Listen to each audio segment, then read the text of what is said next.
Hey, what's up, everyone? Kino here, back with some more episode reactions. So I know it's been a while since I've done this. I missed. What happened was I got really sick a couple weeks ago, and I missed the episode. And I just wasn't like in a place to really watch or analyze the show. So um, two episodes have come out since the last one, so I'm just combining them both into this one. And to be honest, it actually works because I I felt like both these episodes were kind of disappointing.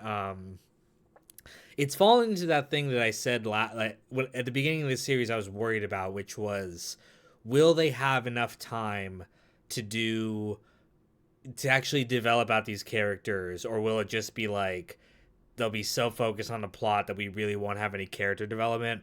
And man, these last two episodes specifically have been like zero character moments in this thing, and it's all dedicated to this really nonsensical plot. I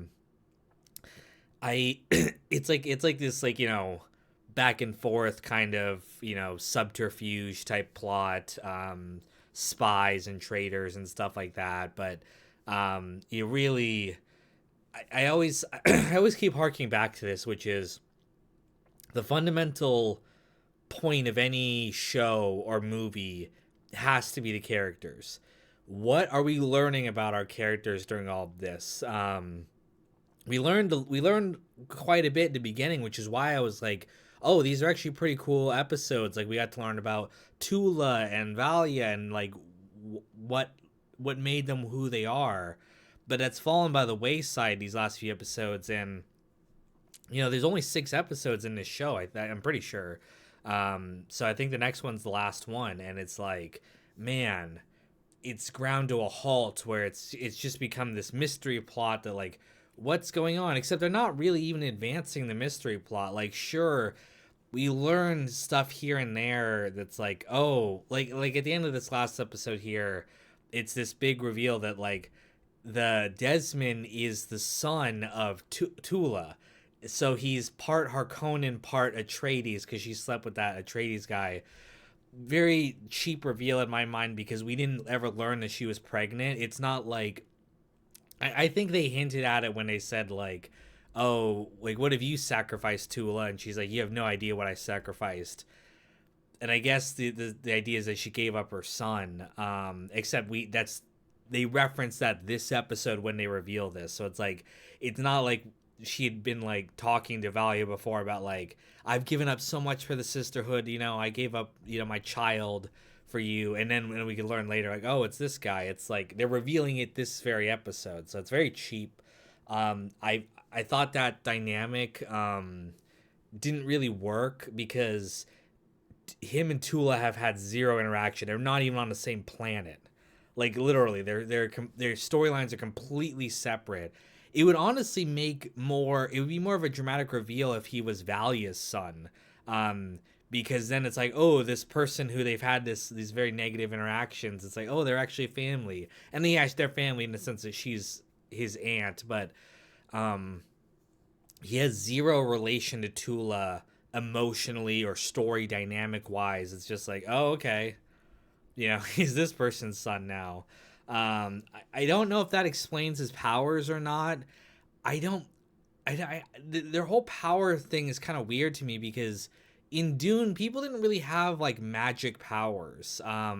They had special abilities, but it seemed to be based on, like, I guess you could call it magic, but it seemed to be based on, like, the science of this world, like, mentats are like human computers, because they've trained their minds so much that they're, like, super smart.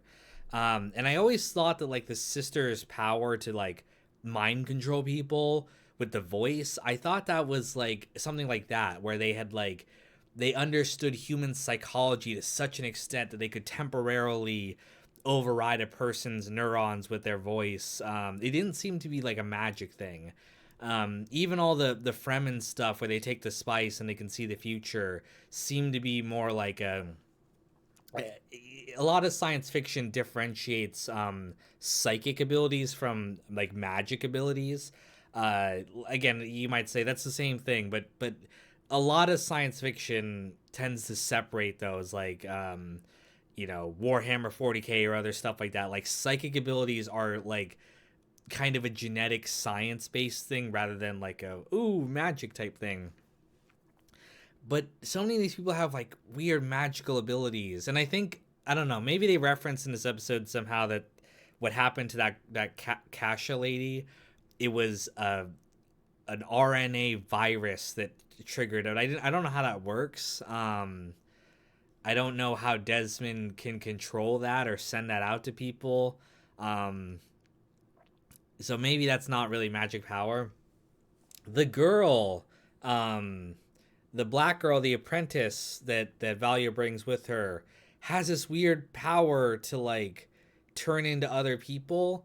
Again, I don't know what the fuck that is, and they only show it once briefly at the end here, where she becomes her dead brother, and I don't know what the point of that was. Like I don't know what the meaning of that was. Like was she just channeling his spirit basically so they could have a conversation?